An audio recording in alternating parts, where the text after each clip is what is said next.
রে আমি যে ওয়াজ করতেছি মনে করতেছেন মাসুম বিল্লাহ হুজুর ওয়াজ করতেছে, না না না, আল্লাহ বলেন হাযা কালামু রাব্বি,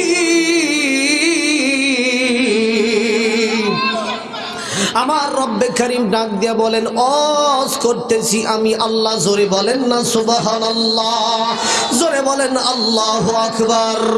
আমার রব্বে কারীম ডাক দিয়া বলেন বান্দারে তোমরা কি তোমার বড় নিয়ামত কি পেয়েছো রে বান্দা, তুমি কি জানো? জানো না, জানো না? তোমার হাত দুইটা বড় নিয়ামত না? না না।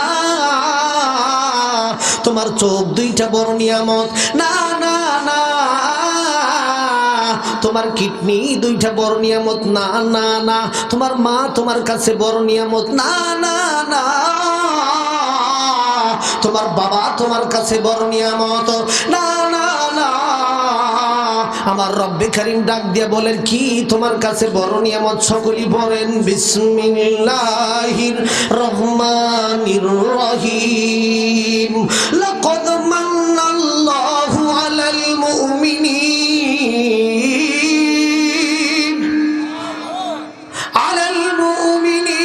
ইয বা'সা ফীহিম রাসূলাম মিন আনফুসিহিম ইয়াতলু আলাইহিম আয়াতিহি।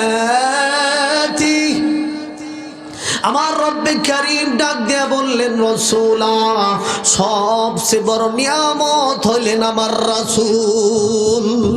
লিল্লাহি তাকবীর, লিল্লাহি তাকবীর। আমার ভাইরা রে, আমার বন্ধুরে, তাই আমার দয়ার নবীজি বলেন আমার উম্মতদেরকে আমল শিখায়া দিও। কেউ যদি এশারের নামাজ পড়ে 5টা সূরা তেলাওয়াত করে ঘুমায়া যায়, প্রথম নাম্বারে বিসমিল্লাহ পড়বেন, ইদা জা নাসরুল্লাহি ওয়াল ফাত, তাব্বাত ইয়াদা আবি লাহাবি ওয়া তাব, কুল হুয়াল্লাহু আহাদ, কুল আউযু বিরাব্বিল ফালাক, কুল আউযু বিরাব্বিন নাস। এই 5টা সূরা পড়ে যেই ব্যক্তি ঘুমায় যাবে গো, আমার দয়ার নবীজি বলেন ওই দিনে কিংবা রাতে আমার উম্মত যদি মারা যায় আল্লাহ তাকে বিনা হিসাবে জান্নাত দিয়া দিবেন।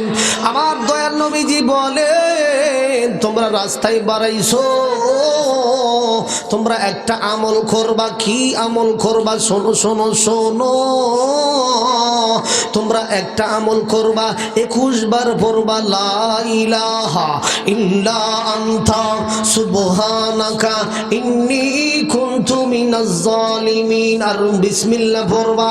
এইটা পড়ে যদি সিনায় ফু দাও গো, তুমি রাস্তায় বাড়াইবা, গাড়ি অ্যাক্সিডেন্ট হয়ে যাবে, সব মরে শেষ হয়ে যাবে, কিন্তু তোমার এই দোয়া পড়ার কারণে আমার রব্বে কারীম তোমাকে ওই গাড়ির ভিতর থেকে বাঁচায়া রাখবে। জোরে বলেন না সুবহানাল্লাহ, জোরে বলেন না আল্লাহ।